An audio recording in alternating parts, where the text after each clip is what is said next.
Welcome to TLDR Podcast. I'm your host, James, and I'm joined today by Tradon, Tyler, Eric, and Alex. We got the gang all here today. Do you guys enjoy that little ode or tribute to Armchair Expert, the podcast? Have you guys ever heard of Armchair Expert? You guys listen to Armchair Expert? I know of Armchair Expert. I've heard it like 2 episodes. Yo, you guys are missing out. It's a good one. It's like a top 5 podcast, easy. It's like right up there with Joe Rogan, and it's a great podcast. You guys should listen to it. We're going to do something a little different today. So instead of just going around and asking people, how their week went, we're going to be like, tell me what your favorite podcast is, why it's your favorite podcast, and tell me about your week. So Eric, I'll start with you, man. So what was the first question again? Say it. What's your favorite podcast? Spit and Chicklets would be my favorite podcast. Why is that? Why? Because I've listened to them from the start, and they started on SoundCloud like 3 years ago. Maybe it was like 4 years ago, but they kind of built it up, and then they got brought in by like Barstool Sports. But they've gotten big to where they are now. But I've listened from the start, and they got 2 hockey players on it, so they have like that inside knowledge of the game of hockey, and then they have like another guy who's just like a Boston hardcore hockey fiend. And then they have their producer, but they all just make a good team, and kind of like us, Yep. Team. Big, strong team, guys. Big, strong team. How was your week, Eric?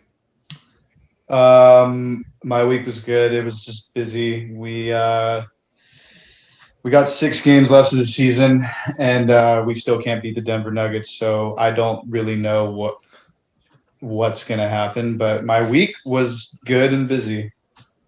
Good stuff. You said your favorite podcast is Spitting Chicklets. Spitting Chicklets came up with Pink Whitney, and Tradon loves Pink Whitney. The dude drinks that on the daily. Tradon, what's your favorite podcast? Yeah, I'm not sure if you should say on the daily because that's not true. But my favorite podcast, I mean, obviously, I knew that Eric would say Spitting Chicklets, so I can't count that. But my favorite one would have to be the 31 Thoughts podcast. It's hosted by Elliot Friedman and Jeff Merrick. Both are from Sportsnet up in Canada. Elliot Friedman is probably one of, if not the best insider in the NHL world. So he has all of his, he has a blog and is a podcast where he just talks everything about every single division, every single team. He has inside knowledge, discussions with everybody. You get that kind of, you get that disclosure that you don't otherwise get in, a simple, a new journalist or someone who may be following one team. He follows it all. And I highly recommend it if you're into anything that has to do with NHL and hockey news of any shape or form. Love it. I've never heard of that one before in my life, but I love it. How was your week, man? It's good. Exhausting. My parents have moved into a new home. And I guess as sons of parents, we sign up for having to help them with everything. And I guess if I had read the fine print, I wouldn't have been born, but oh well. Wow. Tough weekend for Tradon over there as he's drinking more Pink Whitney. Watch the YouTube. Alex, what's your favorite podcast, man? Okay, Tradon. I have heard of that one, 31 Thoughts, and I do listen to it sometimes. It is it's incredible the access those guys have. Yeah. I have 2. Right. One of them, the Big Swing podcast, hosted by former Dodgers pitcher, now Blue Jays pitcher Ross Stripling and his buddy Cooper. I've actually talked to Cooper a couple of times. I've DM'd him on Twitter to ask him podcast questions. So that's pretty cool. They sent me a hat. I like that. And then, they don't just talk baseball. They've had like Danny Green, CJ McCollum, Kirk Herbstreit on, like they get all these cool interviews with guys, and it's pretty neat. And then non-sports wise stuff you should know podcast. You just get I pick and choose the ones that like I'm interested in, but you learn new things. I learned about like the Elephant Man, like the Chicago, fire, like a bunch of crazy stuff. But yeah, those are my 2 go-tos. Love it. How's the beard growing going? It's going pretty good. Again, don't have to do a whole bunch of work. Not the hardest thing for him. Yeah, just let it go. I pretty much just let it do its thing. It might be time to trim it up again. I got to take engagement pictures next week, so gotta look cute. Yeah, dude. That's going to be tough for you to do. I'm just kidding. Oh, so mean. Got him. Tyler, what's your favorite podcast, man? I also have two. So Starting Nine is a baseball podcast. It's Barstool's baseball podcast hosted by Jerry Carabas and Dallas Braden. If you guys don't know who Dallas Braden is, he's one of the most wild characters in baseball, really, I've ever seen and heard. Just really fun commentary on baseball. They get a lot of, A-list baseball players on there for interviews. And I think she do a really good job. Also, Jared's Twitter account is on Fuego. So I love his commentary. His tweets are always great. So that's my baseball one. And then there's another podcast I like to listen to that's called Hard Factor. I don't know if any of you guys have heard about it, but it's a really quick, 30, 40-minute podcast. And it's basically hosted by these four guys, and they each kind of present a news story and they comment on it. And it's just really weird, random news that happens in the world. Like just the most random stories, just really interesting stuff. That's part of how I found about the monkey human embryo thing from that podcast. So they have this on Fridays. They do Florida Man Fridays, and they just report on the craziest Florida stories. And they're pretty wild. So if you're just into some really interesting, wild, wacky news, Hard Factor is a good one. If you want to know what Tyler's personality is like, listen to that podcast because it makes the same thing. Yep. Couple quick updates here. Wanted to let you guys know the mock draft we did and the results of it. Eric won, and I gave Eric a ton of shit the entire time we did the mock draft, and I was like, he's not winning. He won. Congratulations, Eric. He had 7 correct. I had 6 correct. Tyler had 5, and then Tradon and Alex had 4. And so that was how our mock draft worked out, and it was really fun. I watched the majority of mock draft. Really fast? Tyler, why did you pick this week to not fucking play your goalies on a Saturday night? In the championship round, he didn't play his goalies. He missed out on like 132 points. Oh, my God. And that could have been me playing James this week, or me and Alex are playing the real championship right now. If you look at our points, it's like 1,021 to 1,000. It's crazy. I'm still beating both of you. Can I Check it. Can I rebuttal there? Yeah. So I got fucked by the ESPN terrible reporting on the probable goalie starters. I had all 4 of those goalies starting. So I just picked my top 2 guys, my top 2 point guys, and they both sat. And the 2 guys I sat on the bench both played. Fuck me, right? Brutal. That sucks, man. We'll talk about that in a bit, though. Yeah. That's true. Ladies and gentlemen, we're going to take a quick break, but when we return, we're going to go to baseball. Welcome back, everybody. Tyler's Oh Damn moments are here. Tyler, it's all you, man. Oh, damn. We have finished the first month of the MLB season. It's been a crazy one. Lots of crazy moments, lots of teams that are surprising, lots of teams that aren't playing up to expectations. That'll be kind of our last topic of discussion. But I'm going to try and do something a little bit different here. For those of you that are watching this on YouTube, I'm actually going to play the clips that I'm going to be talking about here in the podcast. And we're kind of going to go through each one. So I'm going to lead off with the first oh damn moment was a dude got hit in the face with a 97-mile-an-hour fastball. So let's share my screen here real quick. And we're going to play it for you. Everyone can see that, right? Play with the sound. Yes. I'm gonna play without the sound because I'm gonna do the commentary here. So here we go, just to set it up. So we got Cardinals relief pitcher Genesis Cabrera. He came into the game in the 6th inning. His name is Genesis. Genesis, yeah. What a name, dude. Pretty cool name. So this is his first pitch in the top of the 6th inning. All right, so here we go. Reels it in. Boom, right to the face. Sit down, bud. Exactly. I don't know.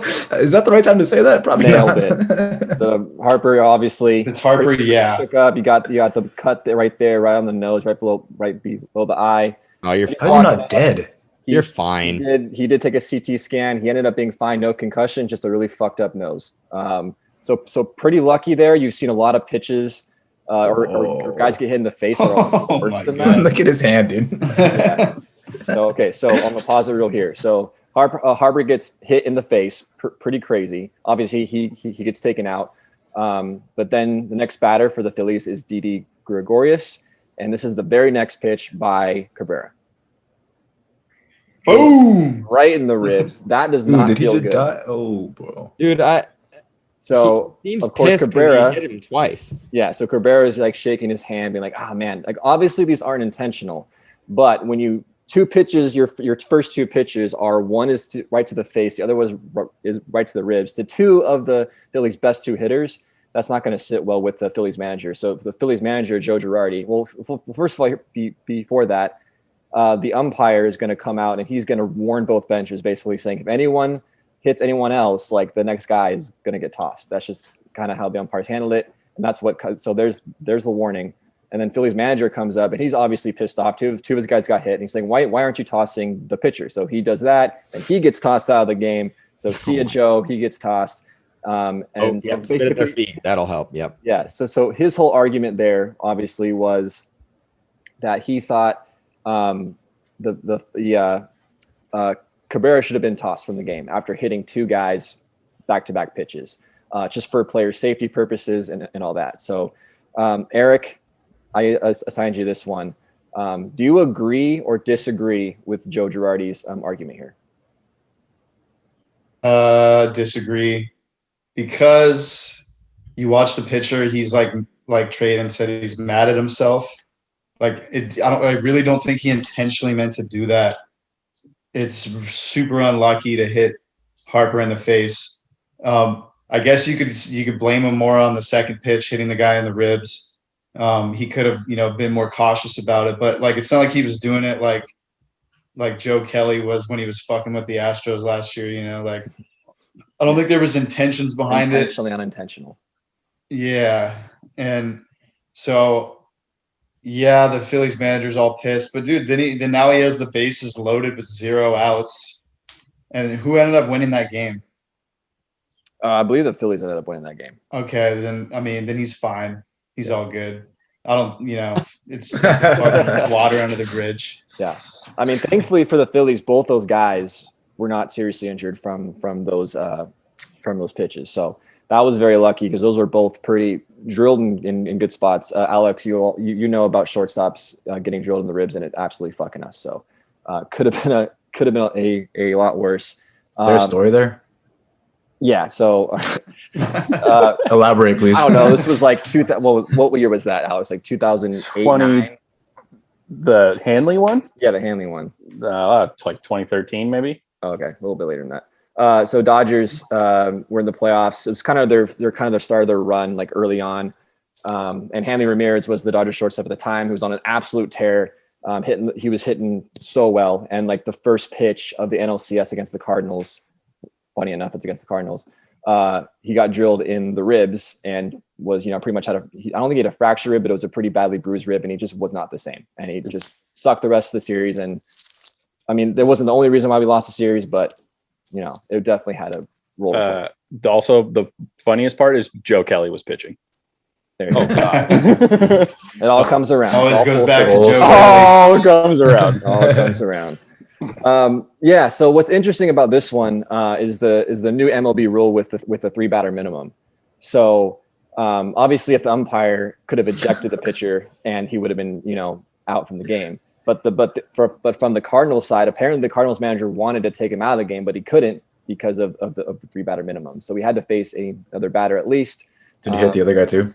He did just not. to get out of the game. He did not. He actually hit him in the nuts. Yeah. Yeah. But yeah, so that's an interesting part of that.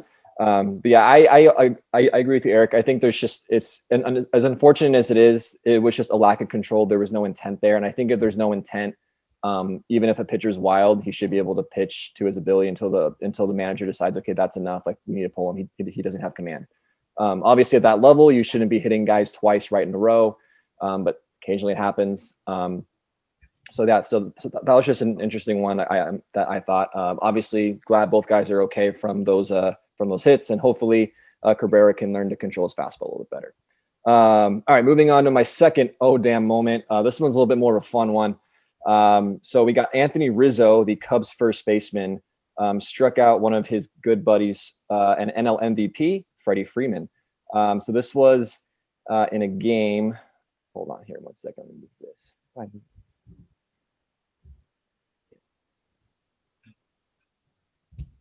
There we go.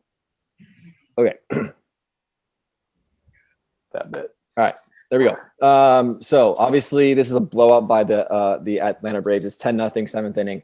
Anthony Rizzo. So typically in blowouts and stuff, and if the team doesn't want to, burn some of their pitchers, or if they're already kind of burnt out, they'll just use a position player that can handle himself out there on the mound and just throw him out there and just get some outs. So Anthony Rizzo, all-star first baseman, faces his buddy Freddie Freeman, and it's pretty funny. So we're going to watch the whole at bat here. I'll mute it. So Freeman comes up to the plate and he just can't stop smiling because this is a very rare opportunity. Good friends that are both position players, and he gets the pitch against them. Can't stop smiling, big old smile on his face. He's just so excited to be able to do this. So big bragging rights on the line here. So first pitch, little curve slider thing, misses way off the plate, not even close. So he just showed him his best pitch right there. We're out to go. 61 miles an hour. Unbelievable. I got traded on that earlier today. So bad. Next pitch, fastball, just misses off the edge of the plate. So now he's 2-0. Hitters count. Freeman, by the way, is 4 for 4 in this game, so he's feeling good. Oh, yeah. So hitters count. Here comes the 2-0 pitch. Dots the outside corner with the fastball. Ooh. Well done. All right, so now he's proven that he can throw a strike. So Freeman's like, okay, let's go. Let's do this thing. And he's shaking off the catcher too, like he knows what he's doing. Next pitch, fastball. Freeman takes a rip, fouls it off. Damn. That was his pitch right there. Same pitch. I feel like. So he's laughing. He's like, oh, I should have hit that one. And here's where it gets good. So 3 fastballs in a row after that first pitch slider. A 2-2 pitch coming up right here, shaking him off again, like a big league pitcher. And there's the strikeout. Oh, get out of here, bye. They're laughing. They're loving it. Cubs fans are loving it. It's all even though you're losing 10-0, you gotta love that. Losing 10-0, they're laughing. And after the game, obviously Rizzo was super pumped, and Freeman was like, God damn it, now I gotta, live this down the rest of my life. So pretty fun moment there. James, I kind of wanted to ask you, do you like this kind of stuff, this kind of friendly banter? Is that kind of an entertaining thing that you kind of want to see a lot of, or do you prefer more of the kind of the more heated stuff? Before I answer that question, did you guys see that clip a couple weeks ago of the same players, Rizzo and Freeman? And Rizzo was chasing down Freeman. He was going back. He was stuck in a pickle. He's going back and forth. And then Rizzo was just like, Frederick, Freddie, the entire time. And it was hilarious. I love that stuff. So I know you guys are probably going to just shit on me right now, but I'm going to say what I'm going to say. I like both of them. I like the friendliness and I like the competitiveness of it. I like both of them put together. As human beings, you have different emotions, and there's different times when one seems better than the other, and there's a bunch of different variables that come along with that. And so what might seem great in one moment may not seem as great in the next moment. So I kind of want to go more into depth in that and go into the pros and cons of both, right? So for a friendly matchup, what we just saw, what did that make you guys do? That made you guys laugh and it made you guys smile. And honestly, what are they doing out there on the field? They're having fun. And that's what gets you into sports to begin with. It's not really the competitiveness of it. It's when you're a kid, you play sports to have fun. And so it brings it back to your roots. It brings it back to something that you had deep down before it evolved to something that was a moneymaker, before it evolved in this competitive, I got to beat out everybody else thing, And it allows you as a human being to kind of take a break from that, because life in general is competitive. Trading in the business world has a competitive life. I mean, you as an AT, Tyler, you got to be better than the other AT, or else you don't have a job. Alex has to be really good at selling beers, and that's the fact of the matter, Watching that allows you to take a break from that and enjoy the moment instead. Just because they're friends, it doesn't mean they're not trying their best. Like you said, bragging rights. Anthony Rizzo's trying to strike him out, and Freddie Freeman's trying to go 5 for 5. Anthony Rizzo won that one. He's going to have bragging rights for the rest of his life. They're not trying. They're still trying to compete, but in a different way. On the flip side of that, competitive. I love heated battles. I love the rivalry we talked about rivalries last week, and I love those too. They're great, but there's a time and a place. If there's a rivalry in place, like the Niners and the Seahawks, then yeah, dude, go talk your shit. Go do the best you can and destroy them. Honestly, if I wanted to seem super cool and super masculine, I would say competitive hands down every single time, but that's not simply the case. Like toxic masculinity predisposes to be like, hell yeah, fuck yeah, sports, compete, make sure that nobody else wins but us. But that's tiring. That's not life. It's not something that you can do all the time. It has its place in its time, and it's cool to watch friendships bloom and how see these friendships competing against each other in a different light than we normally see. So in conclusion, there's a time and a place. I love both of them, but sports are sports, and I love it. That's a fact of the matter there. Really quick, Tyler, if you don't mind. First of all, I thought it's probably a little too tummy sticks for me, but I like it because it's funny. I think it's getting a little too much that way. Anyway, what I wanted to ask you baseball guys, because I think it was funny. I loved it. How much shit is that batter getting by his own teammates? How much shit is he getting as soon as he gets back? Hear the end of it for the rest of his career. Every time that they play the Cubs, they're gonna be like, oh, remember that time that the first baseman struck you out or whatever. I mean, for the NL MVP. Now, this isn't just any Joe Schmo up to the plate. This is the MVP, the best hitter in the National League last season, and he gets struck out by a position player. That is not an easy thing to live down. He's going to hear it the rest of his life. Love it. And I loved your answer, by the way, James. That was really good. Thank you. I agree, James. I think, like you said, there's a time and a place for both. I think in this situation when it's already a blowout, you got two friends that have a chance to do something that they're probably never going to do ever again, right? Rizzo's going to pitch to his friend. You got to have fun with it. To me, between those friendly kind of confrontations and the heated ones, it's like hot chocolate and chocolate milkshakes, right? They're both chocolate. You both drink it. One's just different than the other, but they're still delicious. And it's just whatever you're in the mood for, right? So that was my analogy. James's answer was way better than that. But all right. So moving on to my third oh damn moment. It's kind of two mixed together. So we just had the little friendly. So now we're going to get a little more heated here. So we had two incidents of bench clearing moments in baseball last week. Both were incited by a pitcher kind of showboating and celebrating after a big strikeout. So the first one here is between the Mets and the Phillies. Phillies pitcher Jose Alvarado is pitching here to Mets outfielder Dominic Smith. As you can see in this game, the Phillies are up by a run. It's the top of the eighth inning. This is a big moment. There's runners on second and third, 2 outs, 3-2 count. Huge moment right here, right? So this is a big moment for the Phillies here to get the punch out, a big moment for the Mets here to go ahead. So here's the pitch. Here we go. Let's go. There we go. Struck him out. He's pumped, fired up, yelling. Then he starts yelling at Dom Smith. He's yelling at him. And then gloves come off, kind of like in hockey, right? They're about to go at it, but here we got guys getting in between, and the bench is clear, and everyone's trying to calm each other down. Classic. And that's just pretty much how that one went. Jose Alvarado actually got suspended 3 games for this. Dom Smith. Yeah, and Dom Smith, and also I can't remember the name of the a Mets reliever. The next inning hit Rhys Hoskins, the Phillies, in retaliation. He did not get tossed, but he did get fined. This is another perfect example of MLB's really inconsistent suspension policies, which I think are kind of bullshit. But there's that one. All right, so that one's that one, and then we're gonna go on to this one between the Cubs and the Reds. So this one's a little bit different, and I want to preface this by saying there's a little bit more history to this one. So Reds pitcher, this relief pitcher, Amir Garrett, he has some beef with Cubs infielder Javier Baez. All right, so he had a very similar situation where he struck him out in a big moment a couple years ago and kind of pimped the strikeout, and it led to a benches clearing, a little bit more of a scuffle, I would say.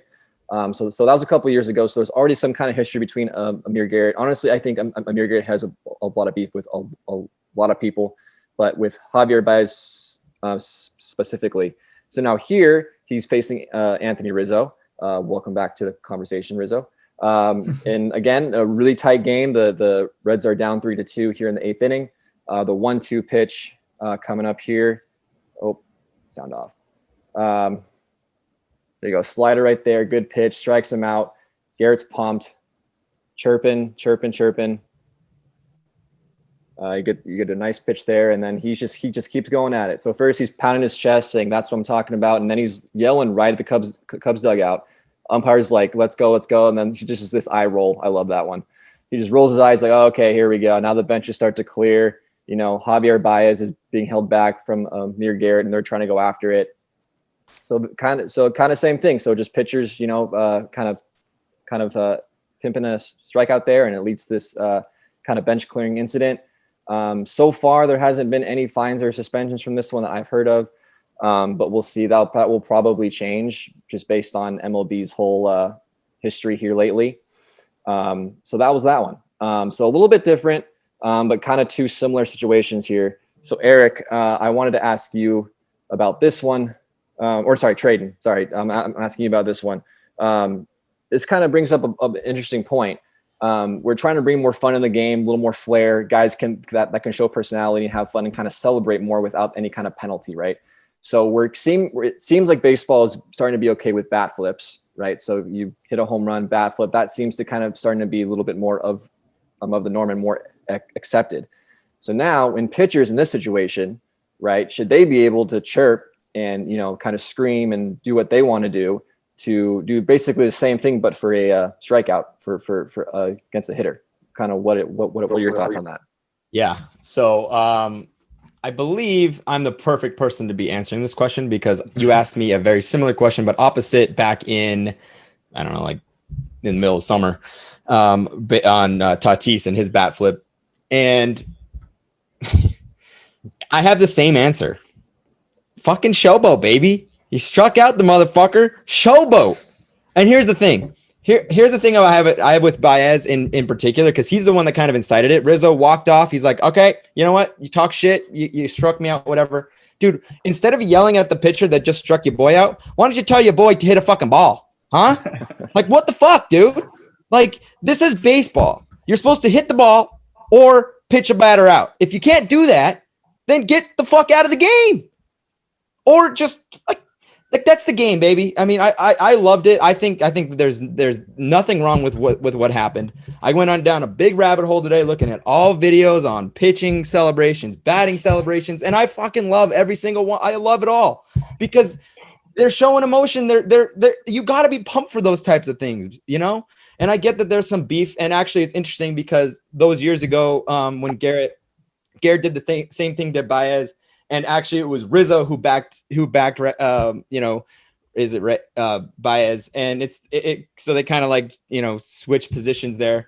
It's just, it's nauseating. Like, step off the plate, tell your boy to learn how to fucking hit a ball, and shut the fuck up. Okay, like get good. But I will say this, Garrett, you kind of suck this year. You have a 10.38 ERA. You fucking suck. So I don't know how you thought you had the ability to do that, but you did. So I don't really fucking care. Let him do it. Let him play. Shut the fuck up and hit the ball. All right. Done. Can I say one thing also? The MLB should just make a rule.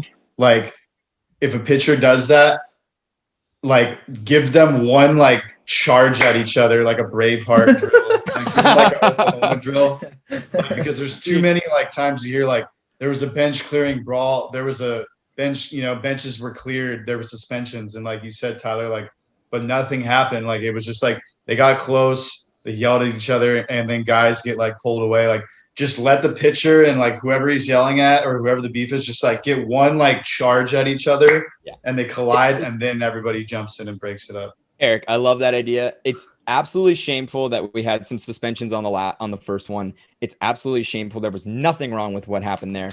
And it's going back to what James just said. You know, the fun stuff, the friendly stuff's one thing, but you guys, I don't care what the circumstance is. When you're playing a team and it's close, it's game time. They're your mortal enemy. You do anything you can to get in their heads, to play the game, you know, within reason. I don't want you to like go and hit the guy, like, or punch him or whatever like that. You know, I don't want you to go, you know, there's a line, but there was no line that was crossed here. They were so far from the line, they couldn't even fucking see it. Get over it. Learn to hit a ball. On the flip side, learn to pitch a ball. Like, it's that simple, guys. Like, stop being little bitches. Yeah, I mean, I think you make really good points. I think, you know, Javier Baez especially, he's one of the brunt runners in the bat flipping, movement. Right? Yeah. And he showboats more than anyone. So for him, it's just kind of one of those things. I like it. I like when pitchers chirp. I like it when batters bat flip. I love the emotion. Honestly, I don't even mind the whole bench clearing situation. I don't think there should be suspensions. I think the reason why there is suspensions right now is because of COVID, and they're trying to limit that kind of reaction. So like it or love it, that's just kind of what it is. But hopefully in the future, once COVID's over, I want to see more of this stuff. I want to see guys get in each other's faces, within reason. Obviously, we don't want this to happen all the time, but in certain situations like that, where it's a big strikeout, in a close game, like I think pitchers should be able to chirp and scream and yell and say, "Let's fucking go," or nice fucking swing, bitch, or whatever whatever he wants to say. I think that they should be allowed to do that. Let's go. So, yeah. So moving on to our fourth ODAM moment. As I mentioned earlier, we just finished the first month of the regular season. There's a lot of teams that are doing a lot better than I think we expected, and a lot of teams that aren't doing nearly as well as we thought. Then again, of course, it is early, but as we kind of have the first month of the season to look back on, Alex, I want to ask you, what is your biggest surprise so far of this young season? Who or what team is your biggest disappointment? Yeah, I say surprise. Probably either the San Francisco Giants, who are currently leading the National League West, above both the injury-ridden Dodgers and the Padres. The Giants been pitching well. They've been hitting. They've been timely hitting. Tradon may be a genius. He did pick them to make the wild card. Do I think the Giants are going to hold up the rest of the season above these two teams? Probably not. But it's always good baseball when the Dodgers and the Giants are good, which doesn't seem to happen very often. They kind of one seems to be good and the one seems to be shit. So that is turning. I think the National League West is possibly turning into more of a three-headed race than we thought previously. Another surprise: the Pittsburgh Pirates. They're only 3 games under 500. They were 500 like a couple days ago. They could have easily be 2-30. That's how terrible they are. So the fact that the Pirates are even sort of close to 500, good for them. And then the last one, the Boston Red Sox. They've been one of the best teams in baseball. I think Tyler has them in there's top 3 right now in the power rankings. I think personally, I picked them to finish 4th in that division, and right now they've easily been the best team. I mean, there's other teams are kind of down, but the Boston Red Sox, some surprises. Yeah, I agree with all of those. I mean, I think those are kind of the main ones. Of those 3 that you kind of mentioned, I mean, the Royals for me are insane. I think they just keep winning. I just keep waiting for them to kind of tank, and they just keep winning, and they're playing very well. But for me, it's the Giants. Just not only, I think those other 2 teams, the Royals and the Red Sox, they are playing very well and they have great records, but they're also playing in divisions where everyone else is kind of shitty, right? But the Giants are in the same division as the Padres and the Dodgers, right? Probably arguably the 2 best teams in baseball. And the Padres and the Dodgers are both, the Dodgers lately have not been playing very well, but they, still have a very good record. The Padres have been playing well, and the Giants are in first place of those 3 teams right now. They have the second best ERA in baseball, a plus 25 run differential, which I believe is 5th in baseball. That's what you need to win. And so for me, that's the biggest surprise, just because how well they're playing, plus what division that they're in. Like I said, I don't think that they're going to end up winning that division. But Tradon said that they could be that second wild card spot. He's off to a great start for that prediction. So Tradon, maybe you saw something that none of us saw, and you should be a baseball guy from now on. Yeah, dude. You guys have no fucking clue what I know. Yeah, clearly. You have some inside scoop there. So, Alex, what about your biggest disappointment? Yeah, so biggest disappointments, the entire National League East, just all 5 of them. The Nationals are leading the division. They're tied with the Mets at a 500 record. Yeah. If they were in the National League West, they'd be in 5th place. For it being so hyped as the best division coming into this year, all those teams have been extremely mediocre. It would not surprise me if a team gets 87 wins and wins that division. So the entire National League East has been, for it being the most talked about and Looked forward to division to watch. It's been pretty pitiful. The Minnesota Twins, 10-16. That's pretty shitty for a team. I think 3 of us maybe picked to win the division. That's pretty disappointing. And I have to say it, but the Angels, they're doing the same shit over and over and over again. You have 3 of the best hitters on the planet, and you have a team ERA close to 5.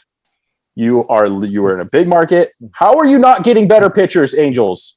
Be fucking better. This is an embarrassment. Yeah. I know you're not the Dodgers. You don't have the history. You have a 5 ERA as a team. You're 13-13. You're underneath the Mariners, for God's sake. Be better, Angels. They're a huge disappointment. I almost picked them to win the wild card, and Mike Trout's having another MVP-like season. Unbelievably disappointing to start. They could turn it around, but get more pitching. Get more pitching. It's really not that hard. Get more pitching. Mike Trout. I mean, goddamn, that guy is just superhuman. Unbelievable. So my biggest disappointment has got to be the Atlanta Braves. So kind of sticking to your NL East, I think of all the teams in that division, they're the ones that are most disappointing. A -16 run differential, 12-16, as you mentioned. They're 4th in that division. I picked them to win this division pretty easily, honestly. I thought the Mets were going to be a little bit better. Obviously, it's early. They've had a ton of injuries, and their starting pitching has not been good. I think those things will get better. I think they'll even it out. Ronald Acuna Jr. is probably already going to be the NL MVP. He is on an absolute tear. I think they'll be okay. I think they will eventually ride this ship. But they've been very disappointing. I mean, just really ugly baseball, especially on the pitching side. That's a team that I expect to be a lot better than they are. So that for me is my biggest disappointment. And that's going to end my segment here. Thank you all you guys for input and bearing with me through that video part of it. Hopefully you enjoyed watching the clips along with the commentary. And that's James. That's all I got. Oh, solid, man. I really enjoyed the clip watching thing. Commentary was great. Our reactions were great. Just echoing what Tyler said a second ago. If you want a better experience with this entire podcast, watch the YouTube. It's awesome. We're going to take another quick break, but when we return, Alex is going to hit us with another really great basketball segment. Welcome back, everybody. As the season goes longer and longer, it's really hard to find really great storylines to talk about, but Alex does a really good job of doing so. So, Alex, take it away, my guy. Thank you, James. As I was hosting last week, we did not talk about fantasy, but I feel like we should. James pulled out a win also, so he is in the championship. And then I squeaked out a win over Tyler, I think by 28 points. After 2 weeks, the score was like 3,000 and something to 3,000 and something else. I don't remember exactly, but 28 points. There was a point there late Sunday night where we were tied, and fucking Fred VanVleet got hurt again, so we didn't play. And the only player you had left was Anthony Davis. So I knew you were going to win at that point because Anthony Davis is going to put up at least 1 point. And a rebound, unfortunately, my second best scorer all season didn't play. So that was brutal. I really thought for a second there I was going to come back and win that one. But congrats, Alex, on making the championship. I'm still butthurt about it, but I'll get over it. Yeah, it would have been really disappointing if I had missed out on the championship in both hockey and basketball with a combined record of 25-4 or something. Yeah, I really wanted to beat you in both fantasy hockey and basketball. That would have been phenomenal, but I have the opportunity to can't have it all. So James did beat me in fantasy hockey, and now he and I are in the championship for fantasy basketball. That'll be fun. Yeah, but Anthony Davis, whoo, thank God for coming off the injured list finally. Got me a win, baby. So obviously as we're the fantasy basketball season is finishing up, that means the regular NBA season is also winding down. So we're going to start, this week's going to be we're going to be working into the playoff scenarios, working into some playoff thoughts, because it's getting down to it. Again, we still have that stupid play-in tourney to look at. So we're going to start in the East. So as of yesterday, not as like yesterday morning, the Celtics, the Heat, and the Hawks were the 5 through 7 seeds in the East. So again, the 5 and the 6 seeds do not have to play in the play-in tourney. The 7 seed will play in that tournament. If they win, they're in. If they lose, they got to play another game. So Eric, out of those three teams, they've been, I would say, up and down all season. All three of them have been pretty mediocre.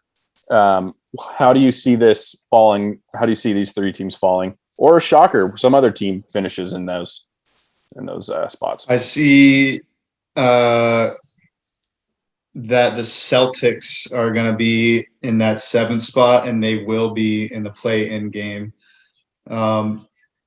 Because to me, they've been the most inconsistent team this year, and they continue to be the most inconsistent. They have had injuries to key players, but so have a lot of other teams. And when they do have their guys playing, their superstars and everybody, they still seem to be inconsistent. Quite frankly, I believe they're going to be in this play-in game, and I believe they're going to trash this play-in game, and they're going to trash their season away. All I've done this whole season is praise them and say that they have what it takes and that they're better than we think they are. But I feel like now it's finally time to say the opposite of that, because I've been wrong every time. And I want to be right.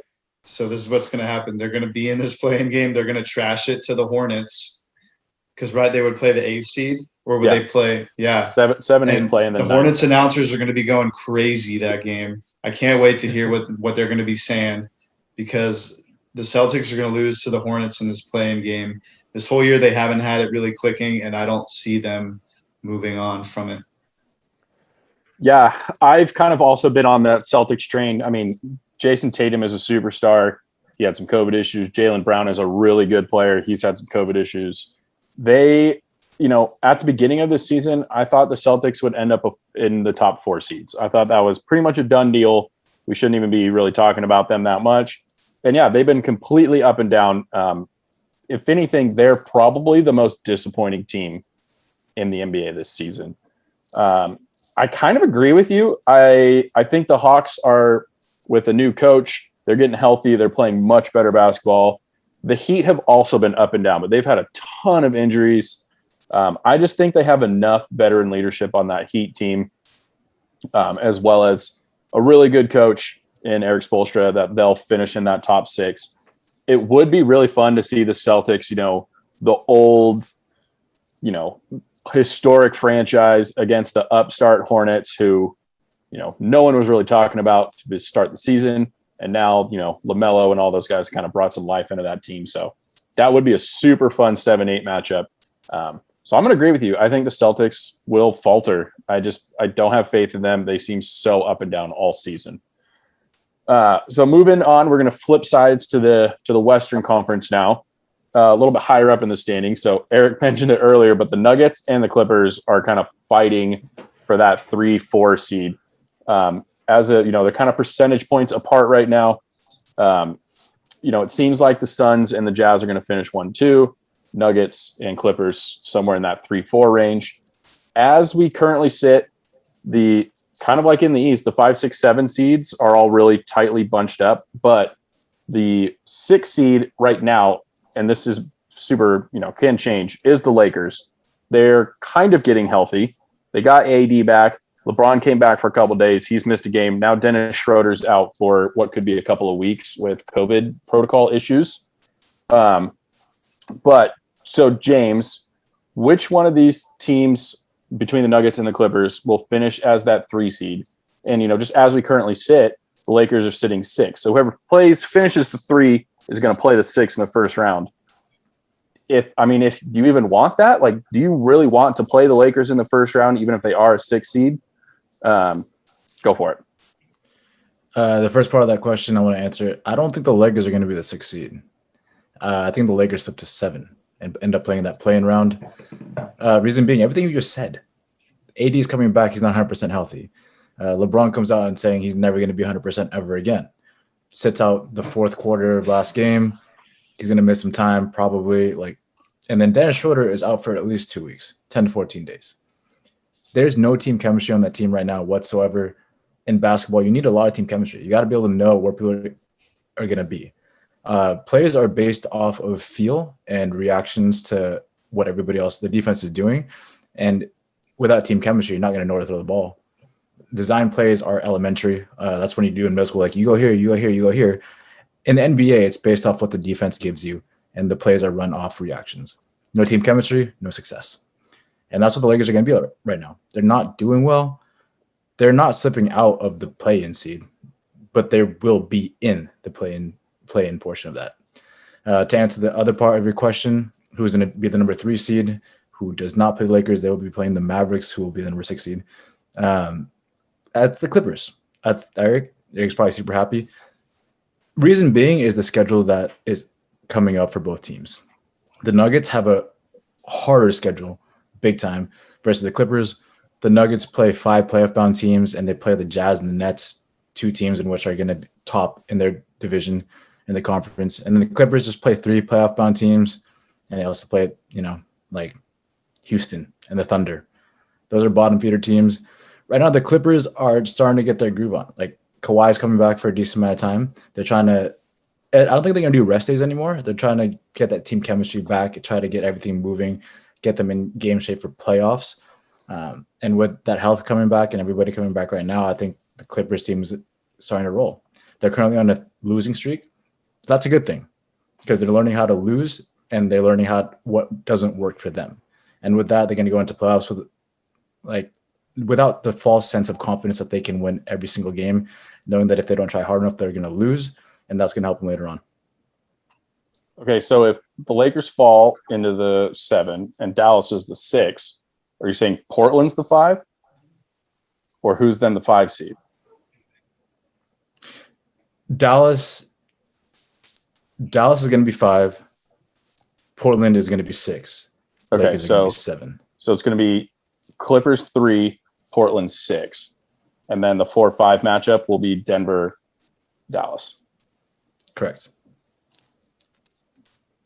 I like that.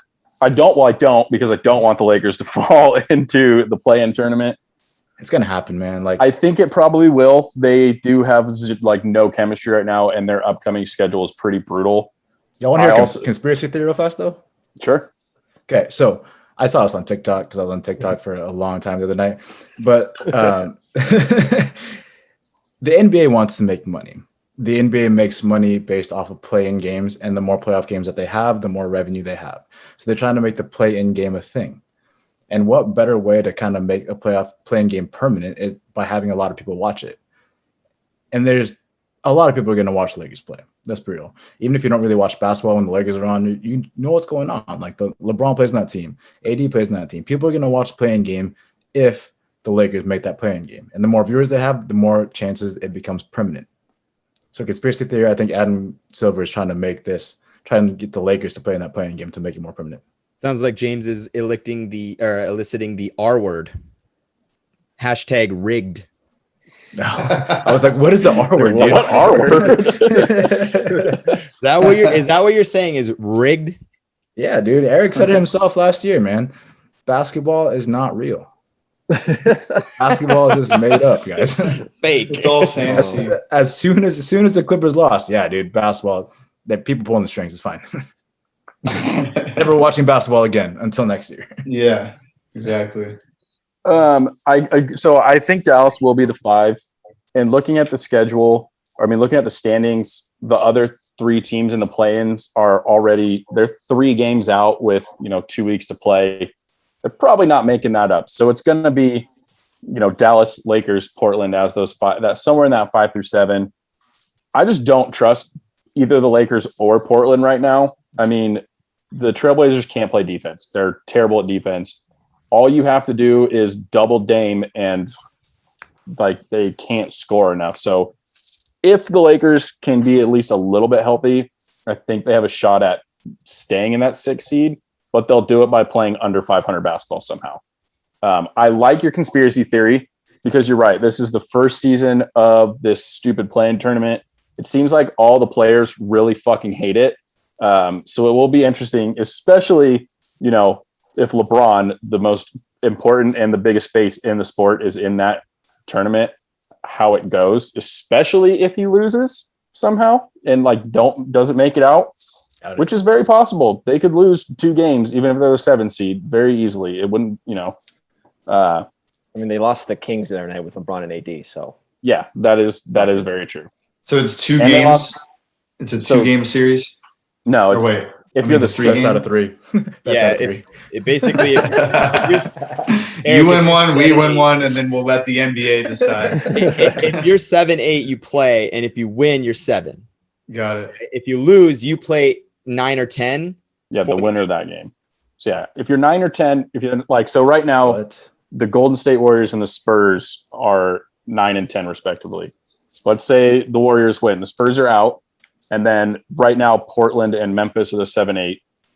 Let's say Portland wins, they're then the 7 seed, and then Memphis and Golden State plays. Whoever wins that is the 8 seed. I don't Ridiculous. understand it. It's really fucking dumb, but that's where we are, I guess. It's like college football shit. Yeah, it's You get a playoff spot. You get a playoff spot. Yeah, What is it's it? it's too many. I think basketball already has too many playoff teams. I mean, the playoffs run for like a month and a half, and there's really only like 4 teams that could ever win it anyway. So whatever, we'll talk about that later.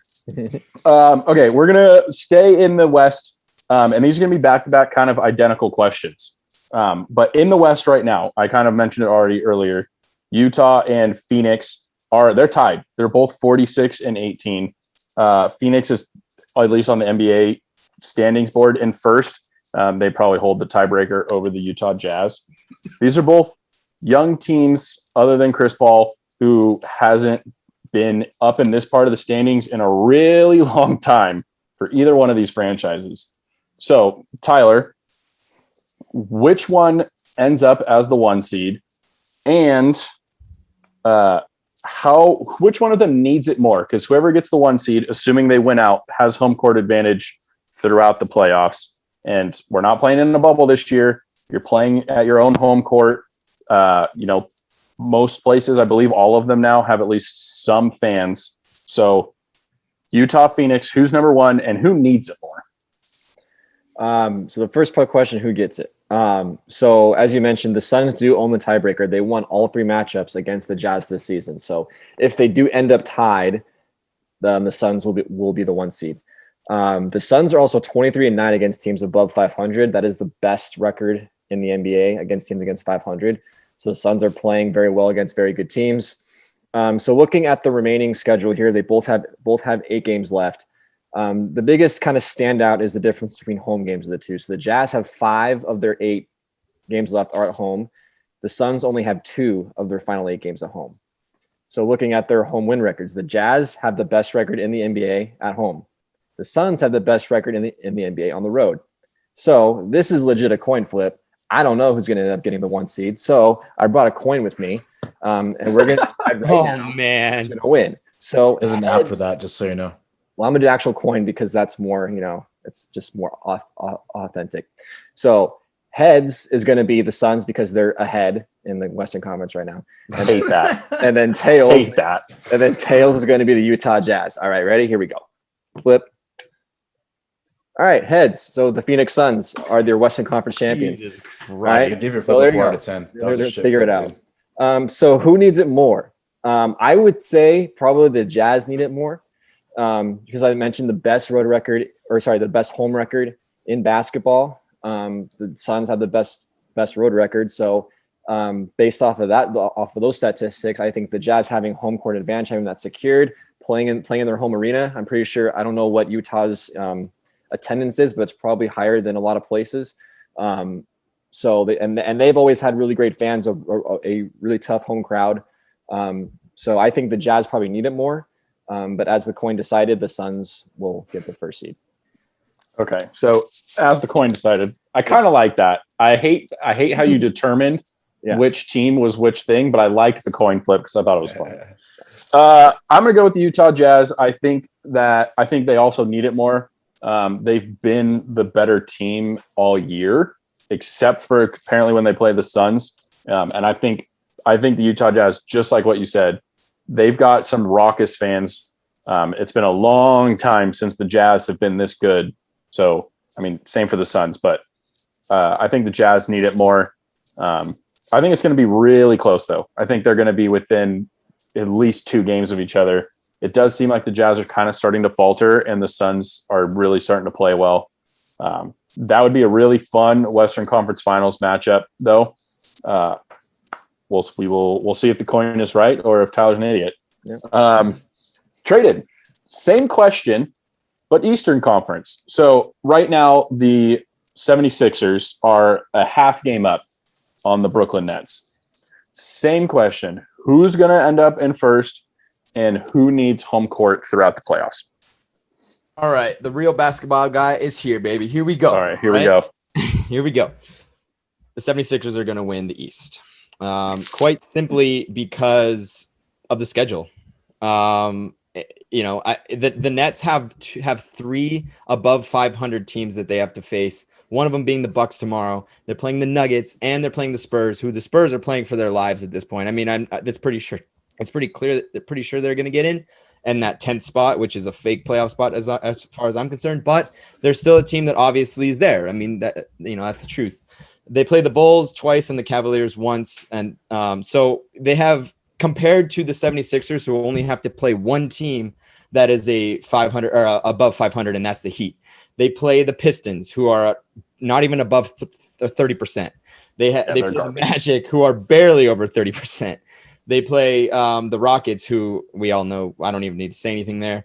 And the Pelicans aren't that fantastic either. I mean, they'll be fighting for a spot, but it's not going to happen. So I think just based on schedule, I'm going to give the edge to the 76ers. On top of that, and it kind of leads into my next question, is who I think needs it more. And similar to how Tyler did it, even though I used intellect to figure out who's going to actually make it. Oh shit! The other team, the Nets, needed the top spot more, in my opinion. And I just look at the stats. You don't want to play. So the 3-headed juggernaut in the East is the Bucks, the 76ers, and the Nets, right? Whoever gets that second spot has to play either. So let's say it's 76ers make it in. The Nets have to play both the Bucks and the 76ers to get through, right? That's just how you have to play both of them. If you have that first spot, you only have to play one of them, right? In that conference final.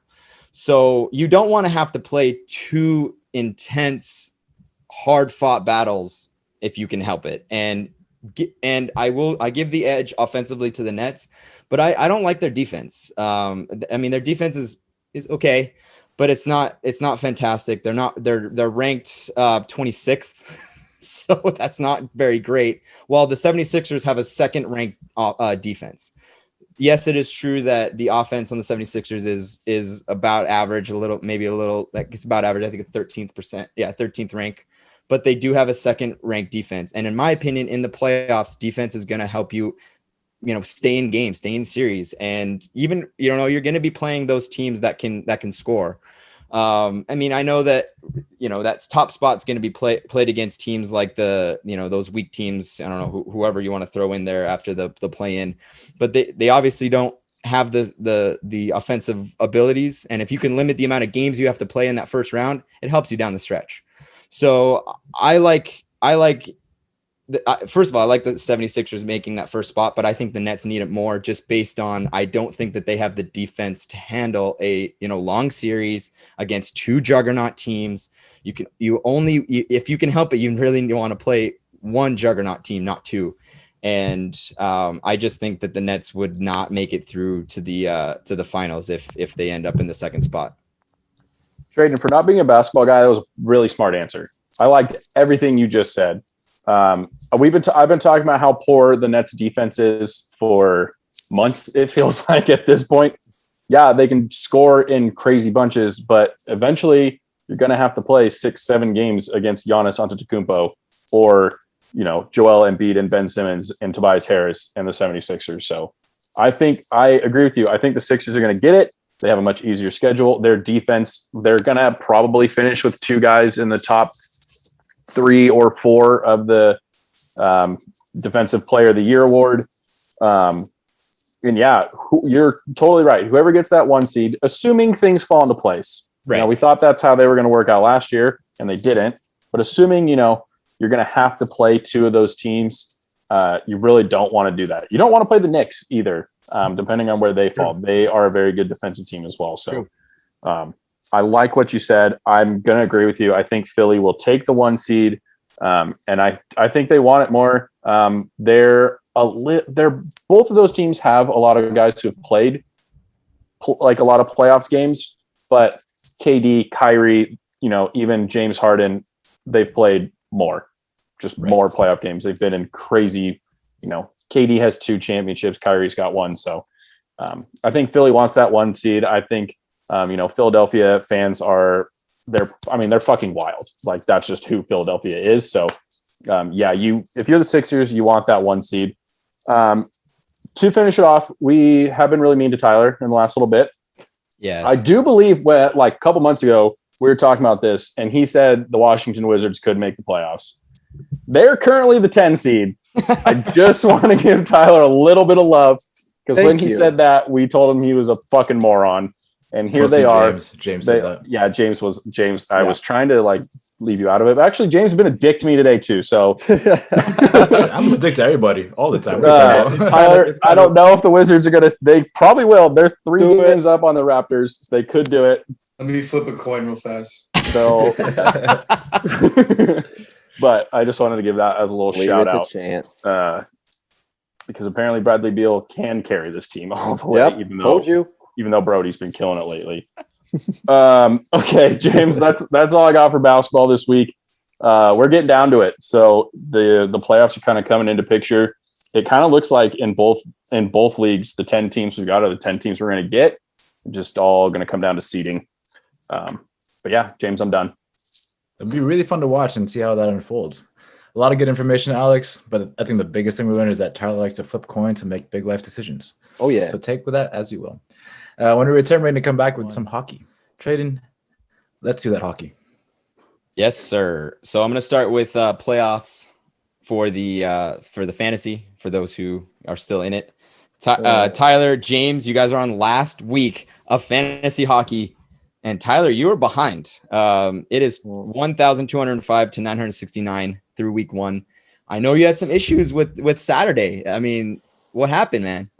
So once again, I don't know what to deal with ESPN reporting app. Hopefully when ESPN takes over hockey more, they're going to fix their fantasy app too. Because, as we mentioned, NBC doesn't get it wrong. I always set my lineup the morning of or the night before, and I always check both, before I go to work, and I can't do it anymore. And both of the goalies I had starting had that little P next to it, means they're probable, which means they should start. And it's my top 2 goalies. I was like, beautiful, perfect. I got a full lineup in there. My top 2 goalies are going at it. My 2 goalies out on my bench were also probables, but they were the lesser of the 2, so I sat them. What do you know? The 2 goalies I started did not play, and ESPN didn't do anything to tell me. And then the 2 guys that I sat on the bench ended up playing, and both did very well. And here I am. If I lose by less than, I would say, they probably the bench goalies probably scored about 130, 140 combined points. So if I lose by less than that much, that's going to hurt because it's going to be that decision right there. Yep. It will be. I mean, that's the story of Alex and Eric, I feel like.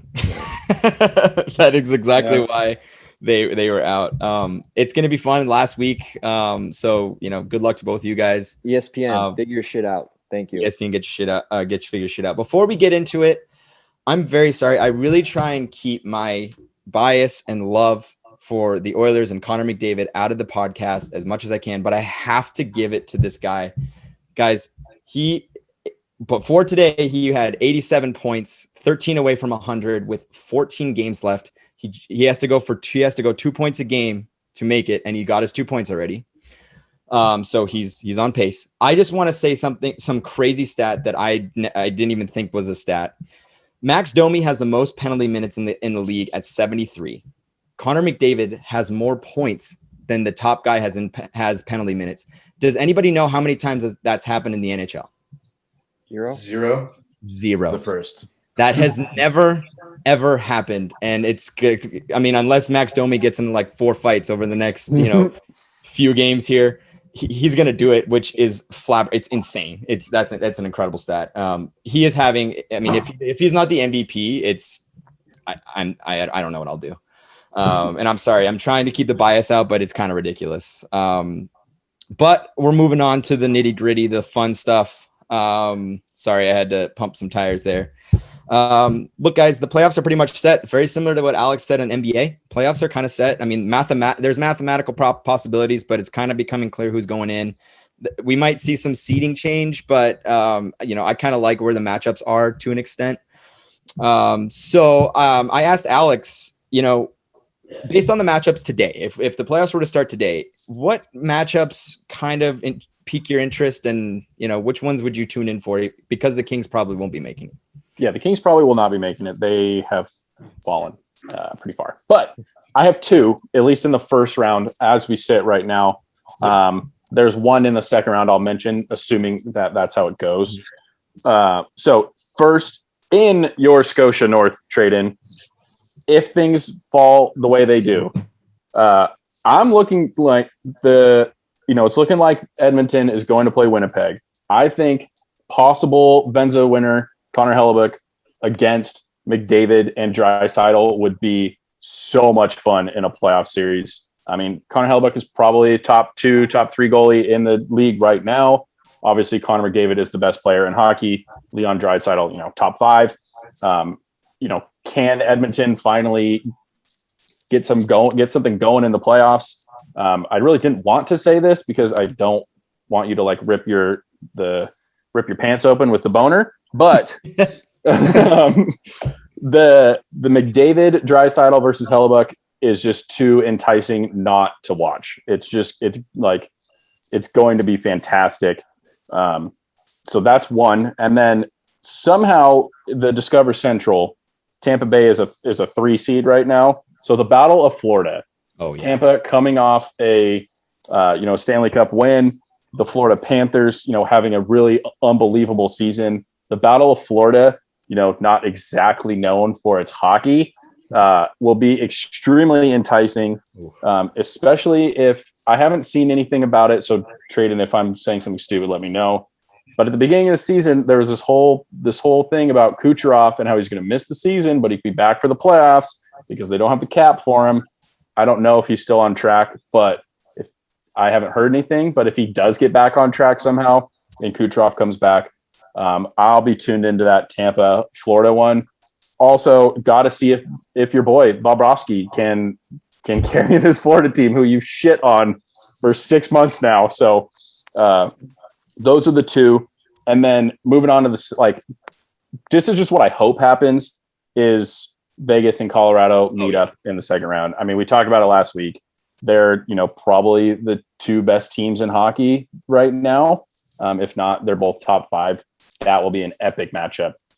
Whoever comes out of that is going to be battle tested and fucking tired. But so yeah, Edmonton, Winnipeg, the Florida teams, and then hopefully that second round matchup. Yeah. Looking at the schedule, looking at the standings, I think you're bang on. I'll tell you right now that the Oilers Jets series through this season has been my favorite games to tune into. And I've seen, almost every single Oilers game, and they are always so fun. The Oilers have pounded the Jets this season though. And I look at it as a double-edged sword that could be either good or bad. Did we wreck them too early and then we'll get wrecked ourselves, or is it going to sustain? I also like the Maple Leafs Canadians just for the ambiance. Mm-hmm. Yeah, I like that one. Your second one-sided. Yeah. Your second round pick between the Golden Knights and Avalanche, I'm praying happens. I mean, everyone should be tuning in for that. It would be amazing. The East doesn't really intrigue me that much. Sorry, I just West Coast bias. I'm trying to change things.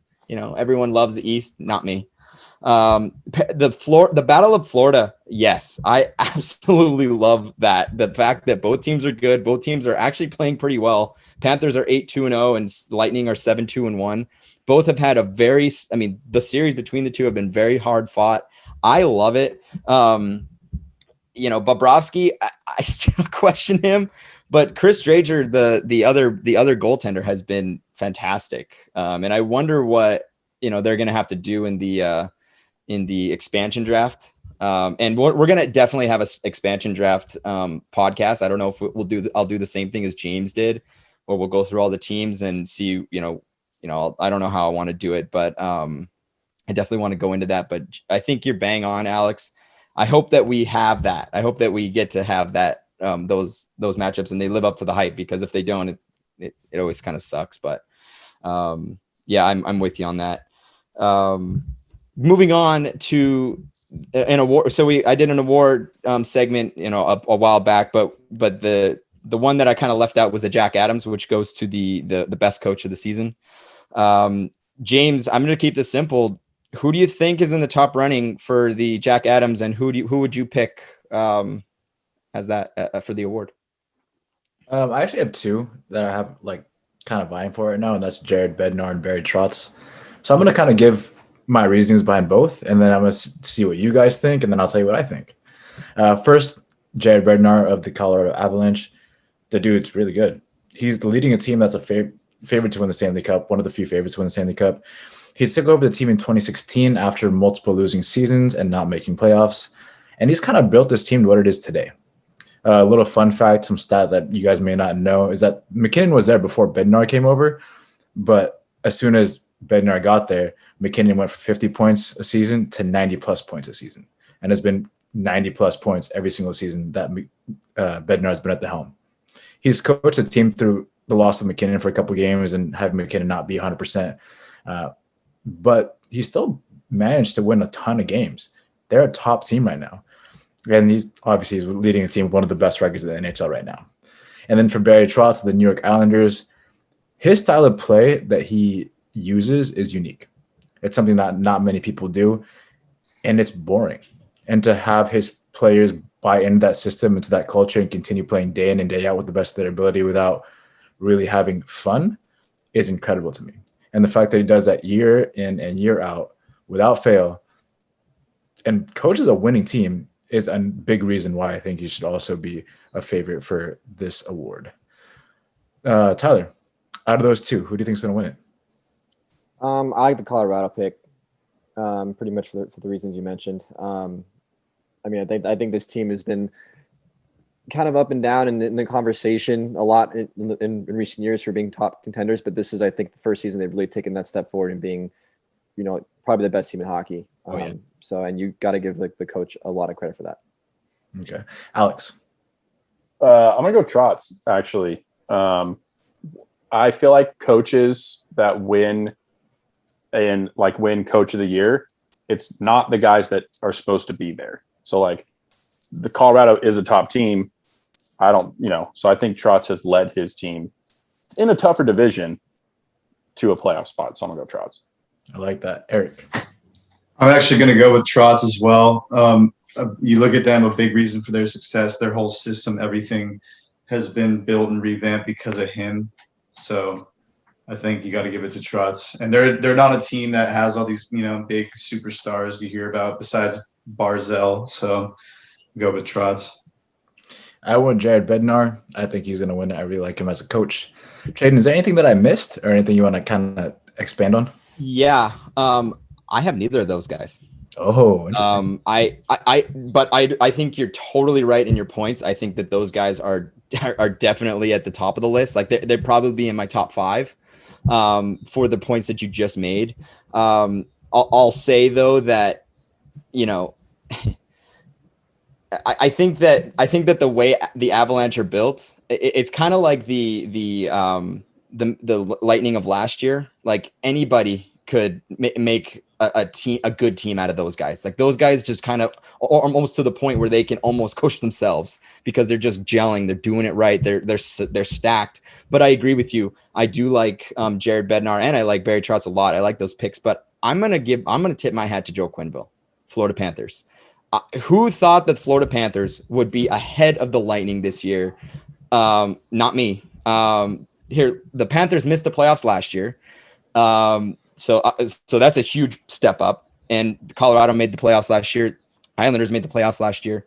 And Florida, was one of the first to clinch. They're second in the league in goals scored. They're a young group, and they really only have 2 major big stars on that group that, we even we won't even barely talk about them anyway, and they're still one of the best in the Central. And so I would have to tip my hat to him. Joe Quenneville is one of, if not one of the best coaches in our league, and has been for a while. We saw what he did with Chicago. The other one would have to be Rob Brindamore of the Carolina Hurricanes. I absolutely love Rob Brindamore. He is the way that he is a heart and soul kind of guy. You know, the way he leads his teams, and bringing in so much speed into his game. And it's just been, they are a team that I think everybody should be scared of, even the Lightning and Tampa Bay. Whoever wins that series has to face Carolina, and I would be shaking in my boots because Carolina is no slouch this year, boys. And I think that they have a big shot of winning the Stanley Cup this year. And I just think they're going to be tough to beat. But I like your picks. I love your picks, James. I think that I don't think you can go wrong with any of those, right? We also should tip our hat to Dean Evison of Minnesota. I mean, who thought Minnesota would be third in Honda West? And I don't know if that. They are playing, 8 times against Colorado and Vegas, so they're in a relatively tough division. I think they're in an easier division than normal. So, it's I don't know if you can necessarily give it to him, but he has brought on Kaprizov and made him look really good. So that's Kaprizov's first coach here in the NHL. So you got to tip his hat. I think he's definitely in the running too. I think those 5 guys that between us that we have mentioned, I think are you could pick out of a hat, and I think any of them would be deserving. I'm just going to go the other way, and I think Joe Quenneville is going to. I would give my hat to Joe Quenneville, but again, I would not be upset if any of those other guys that you said, because you had great points, really good points. So moving on, Seattle has made their final expansion payment, and they are officially the 32nd team of the NHL. So, I talk about that 31 Thoughts podcast. Elliot, you're going to have to change your name to 32 Thoughts, because now there's a 32nd team. The team is looking. So I read a headline, which is kind of interesting. The team is looking to add some Seattle flavor in game with in-game entertainment from, I don't know if they're doing the goal horn or some kind of, in between whistle type of thing. We've seen it all at games and even basketball games. So Tyler, I asked you to kind of look at this. I mean, what would that look like? What Seattle's going to kind of do with Vegas? Like Vegas's whole show, like they say that you go to a Vegas game, it's a Vegas show. Like they make it a Vegas show. It's not just a hockey game. It's as if you're going to any other show down the strip. And I think Seattle's trying to pull from that, like bring in a lot of Seattle based, feeling and ambiance to the games. What does that look like? What does a Seattle game look like? Yeah, Seattle and Las Vegas cannot be any more different, right, in terms of their cities. But pulling onto Vegas for inspiration and looking, I watched their pregame show for the first. I forgot how freaking awesome it is. It's ridiculous, and it's over the top. It's crazy. They got freaking guys flying from the rafters. Shooting flaming arrows onto the ice and shit, and it's unbelievable, right? So there's kind of medieval kind of theme to it, and it's Las Vegas. Of course, it's going to be this crazy show. Of course, you got to have that for your hockey team. So moving to Seattle, right? Okay, so they're the Seattle Kraken. So that you can work with that. Like that's a really cool idea, a really cool theme you can do. You can do pirates or sailors with the Kraken. If you guys have not been to a pro hockey game, most hockey teams, if they do it right, will use the ice as like a movie screen and do really cool stuff on ice before the game. The Knights do it. I know the Sharks probably have one of the coolest ones. They have the shark fin breaking the ice up as it goes across the ice. It's super cool. So you can do a lot of that with the Kraken. So picture this, right? So you have the ice, and you got sailors on the ice, right? It's it's wavy, it's stormy. Then you have the actual Kraken tentacles come down from the rafters. Oh yeah, freaking golf the ice, right? It's going to be awesome, and you're going to have 90s grunge music playing, because that's where grunge music was born. Yep, right? I love it. Nirvana, Pearl Jam, whatever you want, right? So you got this this cool, epic, just grungy music going on. Also, just for fun, because Starbucks is from Seattle. They're very much well known for their coffee. Every time that the Kraken score in a home game, everyone gets a free shot of espresso. Wow, dude, wired. It's gonna be great. Dude, that's gonna get so expensive so fast. 'cause Starbucks doesn't have any money. Yeah. It'll be fine. That's great marketing. Yeah. No, dude, I did not expect you to go deep like that, and I fucking love it. Got to. That was Dude. fun. No, it's I think, Seattle for your in-game entertainment idea person. dude. I got him call him up because that I love that. I absolutely love that with the grunge music. That like got me right there because that's where it was born, right? No. I love that idea. Does anybody else have any like wacky ideas that Seattle could look? Here's the thing. I think we all know that the Vegas side is extremely cheesy. Like that, but that's Vegas, right? Vegas is cheesy. They have the gold helmets. They bring the whole thing. But while we hate the gold helmets, Vegas can pull it off because it's Vegas. I think that Seattle could run into an issue where it gets cheesy, right? Like you got to make sure it's sophisticated enough because Seattle is a relatively sophisticated town. But I think what your ideas are that you can definitely make it classy. You can definitely make it intense and part of the culture. Does anybody have any other ideas? What if they had like their mascot was like Davy Jones from Pirates of the Caribbean? Like have him like coming down on a piano, like playing like before the game with the tentacles drooping down, like Tyler said, just to add it in, something like that. Yeah, I think as Drayden mentioned, Vegas very flashy, gold helmets, all that stuff. Obviously, that's not Seattle. I think Seattle just more of a darker grunge, as I mentioned, kind of feel because the sun doesn't shine there very often. It rains a ton. It's more kind of a darker, ominous city. I don't know if you guys have been there. I've been there a few times. It's a great city. I love Seattle, but it definitely has more kind of a not dark in like a evil way, but like just kind of a grungier kind of setting, right? So I think having more of that, more the dark tones, the Kraken, kind of an ominous rainstorm kind of thing fits more Seattle versus having shiny helmets like Vegas. Okay, but if they're not throwing a giant fish like they do at Pike's Place onto the ice, they're doing it wrong, like Detroit used to do with the octopus. Yeah, they have to have I want them to throw a fucking giant, like someone hat trick. Yeah, hat trick. Everyone in the stands throws a fish. Yeah. No, Alex, you're absolutely right. Now, here's what I worry about though, because Detroit's been throwing octopus on the ice at the beginning of games for I don't Forever. even know how long. Yeah, long ass time. Can Seattle steal that idea? Like salmon, because it's Seattle. You have to, because that's what they're known for. Those fish markets. You're throwing 50-pound fish to your buddy over there is going to cut the head off. Okay, I don't know if they don't. They got to throw a fish at least for a sockeyed salmon. I think so. I actually wouldn't mind the octopus idea, even though it is what Red Wings do. I think that the octopus or the squid is as close to a kraken as what. Yeah, that's pretty much the same thing. You have to do that. How do you get that into the arena? Put it in your pocket. Do you have vendors James, selling you an octopus? And they're like, just throw it in the ice for $40. Put it in your hat. No, Detroit's been doing that for ages. They just sneak it in. Long. It's not like a giant, like the octopus. No, it's like a big octopus, like 40 feet long. It's a giant squid. They should throw giant squid on the ice. That's what giant squid. Yeah, the rare calamari instead. Kraken is. Yeah. Well, listen. I don't know if the executives in Seattle are listening to this podcast, but dude, they are way more creative than I thought this group was, and I love it. So if you guys need some ideas, come to Tyler and come to TLDR podcast. At Tyler King 20 Twitter. Yeah, I love it. I love it. We're moving on. NBC will cease to broadcast NHL games for the first time since the 2005 lockout. NBC is donezo. They did not want to pay up, and the NHL said, fuck you, and found someone new. Turner Sports, so your TNTs, I believe that's TBS, all those sports channels, has signed up for a 7-year agreement, taking up the additional $225 million per year, and they're going to split duties with ESPN. ESPN has forked up the $400 million, so it's a total of $625 million. That's way more than the $200 million per year that NBC was giving the NHL for the entire thing.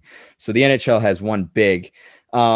Eric, what are your thoughts about? And we talked about the ESPN sides, but what are your thoughts about the NHL being broadcast on TNT, TBS now? I mean, it's great for the game. It's surprising, in the US that hockey still really isn't that popular. There's still a lot of people that don't really know about it, don't really watch it. I guess the people that have gotten into it maybe went to live games and that got them into it more. A lot of people you talk to now too, they'll say, "Oh, I like going to games, but I don't really watch it." But I feel like once you really get into the sport, watching it, you kind of know where the puck's going to be. Yeah. I think it's good for hockey. NBC though, they did do a good job. I think they had good. Most of the time, they had good NHL analysts, guys who once played. They did have a lot of those negative dudes like what the fuck's his name that I'm trying to think of? Probably Mike Milbury. Yeah, Milbury. JR was good. He was a different take. They have like Patrick Sharp there now. They have a lot of previous NHL players of recently and of farther back. So I'm just hoping ESPN and TNT have good analysts as well. I believe they will. Hopefully they keep Barry Melrose still with the ESPN stuff because he's been the long-time ESPN hockey guy. But, like Spit and Chicklets brought this up. It'd be kind of funny. Like, TNT with basketball, they have like Shaq and just about to get Charles just like baffling. Like they should have that with some hockey guys and hockey girls. But, because it's NBA was good about they have Candace Parker in there now. She has a lot of good insight. Have like another women's hockey player like Kessel in there, Yeah. But having that kind of style with hockey would be good too. I don't know if you can like replicate that with basketball versus hockey, but I think it's going to be good for the NHL nonetheless. I think you're absolutely right. And I was actually going to ask you, I think, look, I'm the non-basketball guy on this podcast, and I absolutely love Shaq. I absolutely love Charles Barkley. They make me laugh. Their takes are sometimes ridiculous, and they get called out on it right on air, and I absolutely love it. And the thing is that they are able, like they're Hall of Famers, and they're able to be outlandish and show their true selves. So I ask you, do you have any idea of that caliber of player that would be able to bring that type of, show? If they were to try and replicate it, who could they bring? I mean, how many years do you think Lucic has left?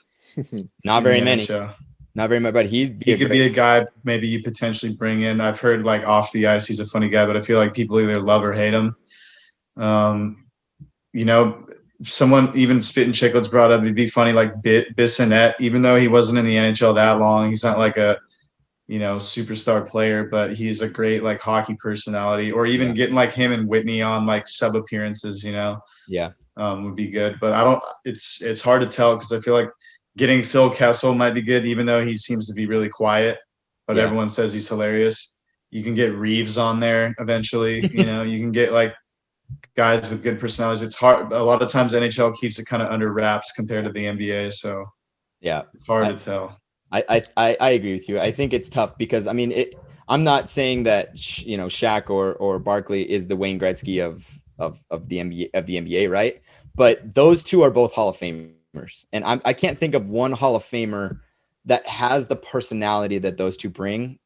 A Gretzky would just be blah. Like I love the guy, but he'd be blah. McDavid's following in his shoes. He's the most like boring person ever. So it's kind of tough, but I agree with you. I think that this is a big step for the NHL. They're making a lot more per year than they were with NBC. I think that ESPN has and Turner Sports have an opportunity to reach to a greater number of people. The biggest thing for me is most of the NBC games were on NBC SN, which is not a very easy channel to get if you have basic channel or basic channels. TNT and TBS, almost every basic channel has that, and so you're easily reaching to a lot bigger amount of people. Same with ESPN. I mean, a basic cable package is going to give you the basic ESPN. So in terms of outreaching to everybody, I think that they're going to do a better job of doing that. And I think NBC, in a lot of ways, I agree with you. They did do some things right, but for 10 years or seems like actually I guess 15 years, I felt that they dropped the ball on a lot of things. So I really hope that ESPN and Turner can fix that. Although before I end, Turner Sports already pissed me off because they broadcast their deal and they had a picture of Ovechkin and Oilers captain Andrew Oh. Ferentz over was Connor great. McDavid. They mixed up Andrew Ferentz with Connor McDavid. What a great fucking start, Turner Sports. I hope that That was is the great. only blunder you have. Brutal. So wait, Ferentz was their captain when they were just complete dog shit. Yes. And I Yeah. love him, but When he's Whitney named was on the Connor team McDavid. and everything. So, well, that's a great start. But James, that is all I have this week. Another great segment, Tradon. Loved it. We're going to take another quick break, but when we return, Eric is going to tell us how to go deep in the playoffs. Get your mind out of the gutter. Oh, Welcome back, everybody. Eric is best known for doing his food segments, but he has these like really good talkative segments about sports nowadays. And this time, it's about how to make a deep playoff run. Eric, it's all you, man. Yeah, thank you, James. It actually fits very well into this podcast because I feel like that's all we've been talking about. A lot is playoffs especially with hockey and basketball winding down. But I'm leading it just like how I did my last segment where like, James is our football guy. So that I'm going to start it right off about the NFL with James. Many people say that you need luck in NFL just to even like make it to the playoffs, let alone, winning playoff games. Do you think that's true? Oh, absolutely. I think that's 100% correct. To me, luck is when opportunity and preparation meet. And in order to get that opportunity and the preparation to meet, that means you're ready for the next step. Luck isn't just this random thing that comes out of nowhere. Nah. The teams that get lucky, the people that get lucky are the people or teams that have worked the hardest and have prepared the most. And when that opportunity arises for them to take that next step, they do so. And to the outside world, it seems like, oh, that happened out of nowhere. But nah, you don't see behind the scenes when they're just grinding and working out every single day and doing film harder than anybody else. Luck is not some random thing. It's key to success. Yeah. I mean, I have kind of some similar, like I just basically said, yes, luck does need to happen. And I'm thinking more on the side of like injuries because it's inevitable with that sport. Guys are going to get hurt and you don't hope it upon anybody. But, sometimes other teams, unfortunately, they end up suffering like in your division. Last year, you look at the Niners. When they go to the Super Bowl, the year before, and then Jimmy G gets hurt, and then remember just all the injuries that riddled them last year. It took them from being that contender down to the team they were. So you do need luck. The next question I have is what things have to go right during the season in order to make the playoffs in the That's NFL? It's hard question to answer. You said it was simple. I said it was hard. I mean, at the end of the day, the answer itself is simple, but the concepts behind it is hard and complex. But the answer is everything needs to go right. If things don't go right, then you're not going to be that successful. I mean, encompassing that comes the luck factor. But honestly, at the end of the day, the ball needs to bounce in your direction more times than it doesn't. Yeah.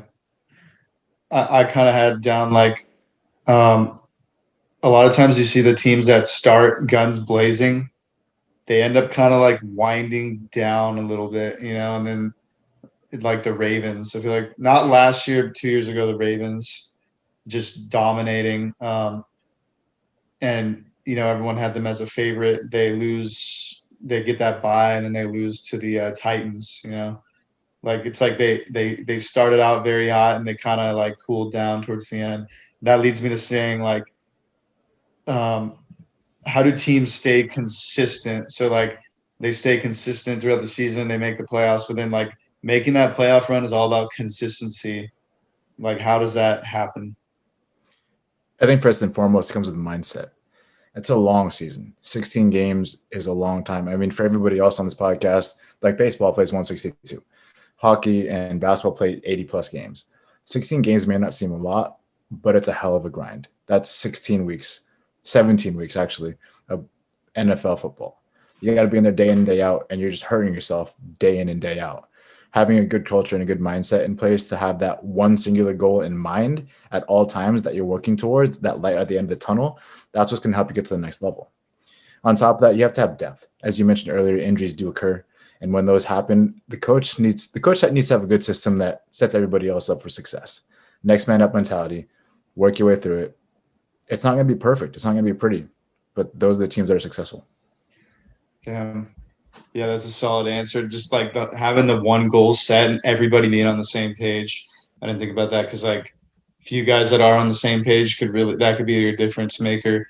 I got down, just consistent routines day in and day out, like you were saying, the grind. And then the ability to adapt to changes, which just goes along with your depth, whatever the fuck that word is, depth charts, next man up mentality. You got to be able to adapt to changes. Your starting quarterback goes down. Like, hopefully you got another way to get the boys fired up and get some points on the board. Let's get over to hockey. Tradon, our hockey guy. Let me tell you this. Hockey somewhat is a long season. Not really this year, but, what is it, 81 games or 82? NBA is 81, I think. Hockey's 82 or vice versa. I always get those fucked up. But when do you see teams getting bored of the season? I mean, you can kind of even see it a little bit this year, like with some teams. Yeah, I think you see that more with teams that are kind of playing garbage time. You know what I mean? Like they're just not kind of into it because there's nothing to play for, and especially in a season like this where they've had to deal with all these crazy protocols. They're getting sick. I heard it. I mean, they were saying that they're getting sick of each other, for Christ's sake, because all they see is each other. Especially in the COVID time where you can't do anything else except go to your hotel and go home. You're with your colleagues. I mean, all day, every day, and that's all you see. It gets boring. But I think in a normal season, it's a little bit different. I think a team that's really gelling and that's really starting to have a groove going into the trade deadline area, they're not getting bored at all. They're just focused on the goal. You could argue that even on the flip side, the really good teams are probably bored of the regular season because they're like, I'm not playing for the regular season. I look at Tampa Bay. I look at those type of teams that are expected to go to the playoffs. They're expecting to go to the playoffs. They don't they're just going to do enough to get in because their focus is the playoffs. They don't give a shit about anything else. Let's just get in. Because we saw what happened to Tampa Bay like 2 or 3 years ago where they were by far the best team and they aimed at being, the best team in the regular season and then get swept in the first round. I've seen the Warriors, I believe their record setting regular season was, they did not win the finals that year. So, I think that good teams get bored of the regular season because they're focused on the prize. Yeah. I mean, you kind of answered the next question. Basically you hear a lot about teams peaking too early. Yeah. In hockey. Do you think that's true? I grapple with this question a lot because I don't know. Then you're bringing in the idea of momentum, and I don't know how I feel about momentum on a game-to-game basis, on a week-to-week basis. I don't know how much I believe in that. However, I do believe that there is, I believe that there's definitely trend and streaks that teams go through, and you can peak early in that if things are going well for you and really, really well for you early, too early, that everyone's trying to look good going into playoffs. And when you've gone through all that, and then once a team starts to find their stride and really, is the team that's been playing playoff hockey since the trade deadline or even before, those are the dangerous teams that as a team that has such success early on is kind of sitting on their laurels, not really worrying about the regular season, who are going to get, a rude awakening in the playoffs. So I definitely think that there's an idea of peaking too early. But you could also peak too late where it's just too late for you to get into the playoffs. But I think there's a degree of peaking too early for sure. Yeah. Yeah. We've seen the peaking too early with like the Lightning that one year they get swept. And then we actually see 2 years ago, the Blues won the Stanley Cup and they were at the 32nd team as late as January. They were playing playoff hockey since January. That is a team you don't want to play because they've been playing that type of hockey and winning and beating teams that they probably shouldn't be beating for half a year, for 5 months. So, that's scary as an opponent. Yeah. So that leads me to the last question. How do you, it's kind of what I asked James, how do you stay consistent, or like, how do you find new life? Look, I think that a team, and I guess this is going to kind of go back to, it's going to circle back to what I've already said. A team that is doing very well and that's not facing adversity, I think is in trouble. I think that a team that does not have some sort of losing streak or a time where they're not winning, 3 games in a row or 4 games in a row, they're losing a couple games here and there. They're just not finding that consistency. You having to be able to adapt to that. And it's a little bit harder in NFL because there's only 17 games now. There were 16 games, 17 games now. It's tough to lose 2 games in a row because it really hurts you. But in the NHL, losing, 2 or 3 games in a row or having some inconsistency and being able to find a way to, okay, guys, settle down. We're okay, fixing it. And then going back onto your, winning streak. That is a team that shows to me that you're able to handle adversity. It's not easy in the playoffs. The playoffs in the NHL, in my opinion, are the hardest playoffs of all sports because of that factor. You're beating each other up, and if you don't have the ability to manage adversity, you have no shot. Yeah, that's huge in the NHL, and that could be the reason why it may be just the toughest playoffs there is. It's like an argument that, and probably football, just the grind of both. Exactly. So let's get into baseball, Tyler. Similar to hockey, but an even longer season, the longest season ever of all sports. How do you ramp up at the right time for the MLB playoffs? Longer. It really is making sure everything is good to go come October. Obviously, you have to play well enough to be in that position. So, people always talk about, the long season. But hey, it starts in April. And you see teams like we mentioned before. You see teams like the Giants and the Royals and the Red Sox, these teams that are surprising a lot of people. They get off to a good start. Now they have a winner's mentality. Like, hey, maybe we might have a chance to win this thing. And getting off to a start like that could propel you come September when, you're in a playoff hunt, to play well. Sometimes when you have that underdog mentality, that kind of helps you because you're battling all season long because no one expects you to win. Versus on the flip side, when you're a team like a Dodgers, everyone is expecting you to win games. And they've gone through this streak right now where they've lost, I think, 8 of 11 games, and everyone's freaking out when it's like pretty much every team does that, throughout at least once during a season. But because the Dodgers and because we're not in first place and everyone's freaking out, right? So it's really a matter of being able to mentally balance the good and the bad, the highs and the lows, and just try and stay as consistent as possible through a 162 game season. Much easier said than done. Obviously injuries are a big part of it, staying healthy. You're going to have injuries, but basically I think for me, it's more the mental side of it. And just knowing that you're going to go through stretches where for 2 weeks of baseball, you're probably going to suck, but you can't let that get to you. You can't let that derail your season and make it, don't make 2 weeks turn into, don't make 2 bad weeks turn into 4 bad weeks. Right. Being able to limit the streakiness, hopefully ride the highs as much as possible, but don't get too high.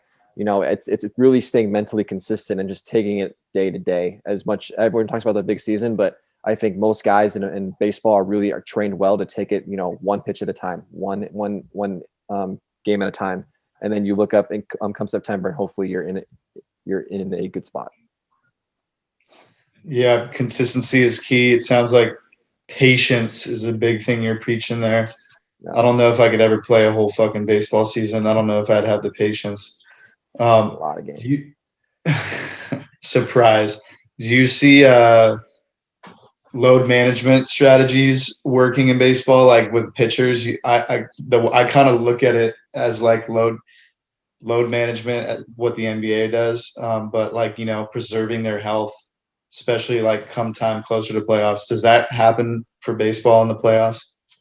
Yeah, for sure. I know for sure that MLB does a lot of load management data for both pitchers and position guys. There's a lot of research coming in the last few years of how that affects you come October, because you've already played 162 games, and then you're playing high leverage baseball games that takes a toll on you, right? So there's a lot of load management that goes in, especially on the pitching side.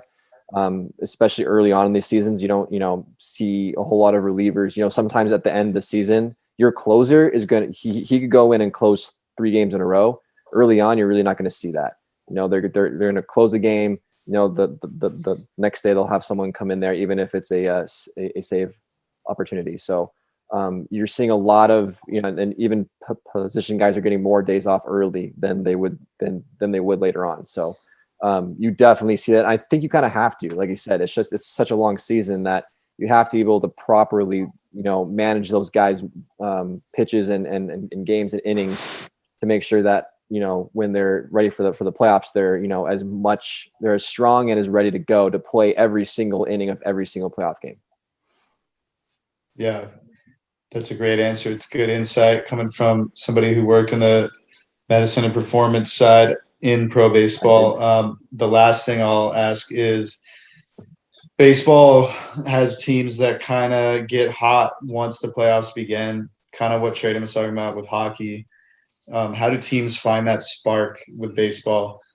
Could it be like you said, being the underdog to start a series? So I for me, it's no surprise I'm talking about pitching. It's your starting pitchers. Those guys are the tone setters, right? If you have a guy that's going out there and pitching unbelievable, he's putting up zeros, he's striking out 2 or 3 guys, every inning. That gives the whole team so much confidence. It starts with your starting pitching. It's so important. A lot of people talk about, especially in the postseason, they talk about how important the bullpen is, which it is. It's, there's a lot of games that come down to the final 3 innings, and you need bullpen arms that are going to come in and shut it down. But it starts with your starting pitcher, your guy, your ace. As many guys you can go out there that are going to go out there and they're going to compete for as long as they possibly can and keep your team in it, because offense is going to come and go. It's going to go through cold streaks. But if you got a guy that consistently goes out there and puts up zeros, you're going to be in every single game, no matter how shitty your offense is, right? And all it takes sometimes is one swing to get your team back in it. So for me, I think the spark plugs of the team, for any team, it's your starting pitcher, whoever it is that day, whether it's a Clayton Kershaw or whether it's, your guy that just got called up from AAA. That guy that comes in and starts that game and puts up zeros and just shoves it, that's the guy who's going to spark your team every time. Yeah, that's a good point. Because it could be, maybe your like third go-to option for pitching, but if that guy can lead you off starting hot, then the whole team should follow that little spark. Let's get into our last sport, last but not least, Alex, our NBA guy. And we all know this, the NBA has the parity. Usually you're able to predict the finals in the off season. Once all the trades and shit go down, usually, and the signings, it's easier to tell who you can expect in the finals. So let's just get right into it. Who do you expect this? Do you agree? And who would you expect this year? Usually, yes. So, we talked about it last year.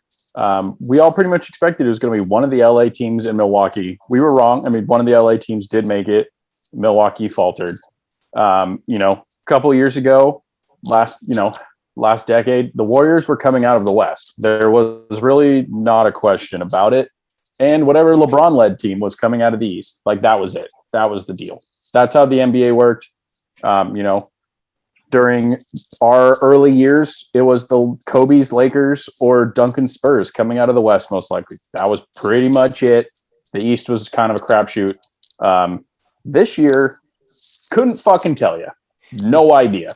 I think there's a legitimate chance that 9 separate teams could win the championship this year. Tradon mentioned it in our NBA segment. I think there's 3 in the East that realistically have a shot. A team could surprise us, but it's probably one of those going to be one of those big 3. And in the West, it could be any one of those. I think the teams that are in the top 6 right now. There's a lot of question marks with all of these teams. If I had to choose, I mean, I said after the Clippers got Rondo that I think they're the team to beat with the Lakers injuries. So I'm going to go Clippers, 76ers, Doc, LA. That'd be sick. That's going to be my.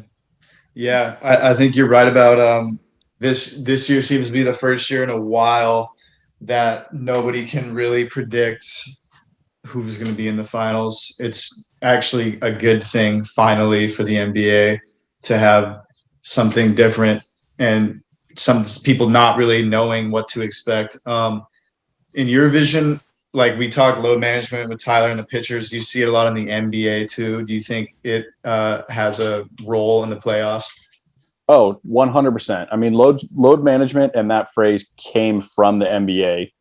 And if you look at the 2019 Toronto Raptors, Kawhi load managed the whole season because he saved his legs and then went on an epic postseason run and carried a team that realistically probably was not in a real contention to win the championship and shock the world. So 100%, in which it's why, and load management can come in two different ways, on purpose or on accident. I mean, I know I go back to this all the time, but look at the Lakers. Their two stars have not played a lot recently. If they're healthy, they got fresh legs. I mean, now LeBron's got his, he's not going to be 100% healthy ever again, but load management in the NBA is unbelievably important, especially this year, because there's been more back-to-backs. They're trying to push games. They're trying to get through the season as well as they can. So yeah, load management is, I mean, it's coined in the NBA. It's what they do. I personally don't like it. I want to see the stars play. You're not load managing Marc Gasol, who plays 12 minutes a night anyway. Like especially now, tickets are fucking expensive. I want to see Kawhi Leonard play. I don't want to see Joe Schmo, number 15, off the bench. So yeah, load management. Whoever did that the best over the season, going to have a really good shot. Yeah, I agree with everything you just said there. That's a good point too. You see it mainly only with the superstars. So I think the NBA, doesn't like that factor because people will pay a bunch of money and then they go see Joe Schmo and Larry Moe fucking, passing the ball around, losing by 20 to the Sac Kings or something. But you kind of answered my question I was going to say like underdog teams finding ways to create a run. It was a good point you said with the Raptors and Kawhi. No one really expected that. They got also some luck with injuries along the way against other teams they're playing. The last question I'll ask you is, this is something we kind of talked about in your segment. Like, when do teams chalk it up and call the season, and when do teams begin to either rest or ramp up knowing they're going to have a playoff run? Yeah, I mean, it's this year, I'd say it's tougher than normal to kind of predict how teams are going to do that. Last year, the Lakers were firmly the number one seed. And, we talked about in my segment, both East and West, the number one seeds are either tied or a half game apart. So it kind of depends on, I feel like, for each team and their specific circumstance. Like, if you're the Suns, you're pretty, other than Chris Paul, you're pretty young. Keep playing those guys, keep them fresh. This is going to be their first playoff run. Other than Chris Paul, like, none of those guys have ever made the playoffs before. If you're Brooklyn, on the other hand, you've had a lot of injuries. KD has been in and out of the lineup all year. James Harden is still not back. Kyrie's been in and out of the lineup all year. Blake Griffin is not the player he used to be. Those guys, I mean, as much as, and Tradon said it, the Brooklyn can probably get away with not being the one seed. Philly feels like the team that needs it more. Rest those guys. They've got playoff experience. They know what they're doing. For the teams that are in the bottom half of the brackets that are not going to make it, play your young guys. I mean, we saw OKC shut down Al Horford because they were terrible. And they're like, you're not the future. Play the young guys. I think in the NBA, though, other than this year, there's usually like 3 or 4 teams that could realistically win it. I mean, if you're one of those teams that's fighting to be that 8 seed, keep pushing, because any playoff experience in the NBA is incredibly important. Even if, you're the 8 seed, I don't know, Denver Nuggets, who have to play a or 8 seed New Orleans Pelicans, who have to play a 73-9 Golden State Warriors team with 4 future Hall of Famers on it. That's a lot of, valuable experience. That's where Anthony Davis got a lot of his playoff experience. Got huge experience, and then you saw what he did in the playoffs last year for the Lakers. So yeah. I mean, that's a great answer. You covered what I was going to say. It's a case by case thing. You look at your team, you look at where you are. For the Pelicans, they're going to battle it out. I think they got like 2 or 3 games. They got to win. Basically, they got to win out. They fucking lost tonight, so they're probably done. But even you look at the Warriors, they got a lot of young guys that are building up there, even though they got Curry and some other guys, but giving them that experience is going to be huge. And then you look at a team like the Knicks, they've just been hot for a while and like keep riding it, keep riding that into the playoffs. But good genius answers from a bunch of sports geniuses. And that's all I got tonight from all of us geniuses for this segment, James. All right, guys, that was solid, Eric.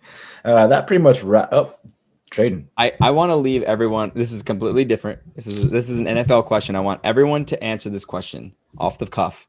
I saw this on the internet and I absolutely loved it.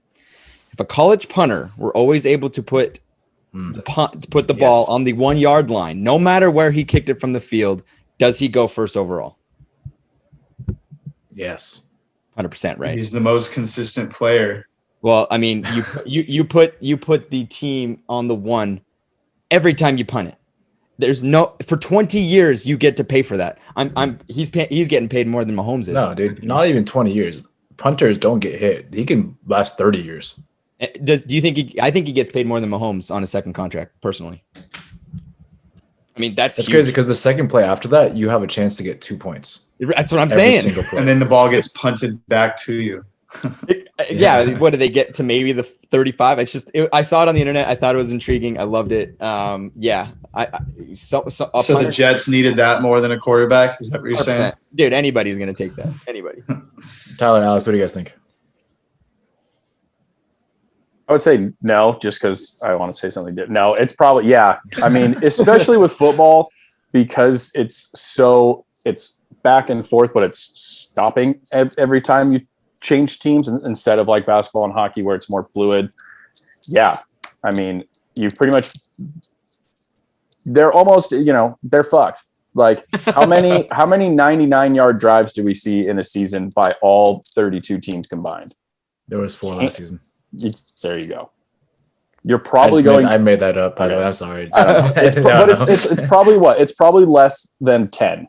I would. Oh, easy. Yes. You're probably going 17-0 then. You're probably going 17-0 if you have a good punter and someone that can kick a field goal. You're probably going. That's all you need. The quarterback position, just like the running backs, kind of like not as valuable as it used to be. Yeah, one of us could play quarterback and just hand the ball off or whatever every single time. What a change in the game! I think it would actually make the game pretty terrible. But the game would be so boring. But it's like Barry Trotz's Islanders. But it's consistent. Every game would be like 6-0 or something. All right, I thought it was intriguing. I had to bring it up. Sorry. Tyler, what do you think, man? Yeah, no, I mean, I had zero idea that was going to come up.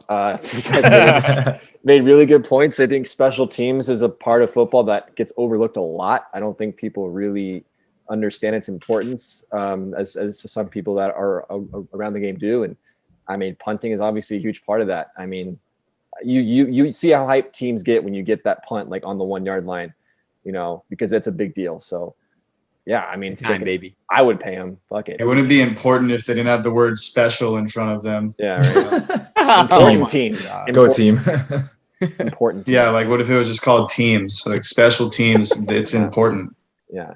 The most special team. Thanks, guys. Thanks for indulging in that. I appreciate that, Tradon. We got to talk about football out of nowhere on our day that I was hosting, so I'm always happy about that. That pretty much wraps up episode 45. Hope you guys enjoyed. Hope you guys learned a lot. Please subscribe to us on Apple Podcasts, follow our social medias, and reach out to us and give us ideas of what you want us to talk about next. Other than that, hope you guys have a great week, and we will see you next week.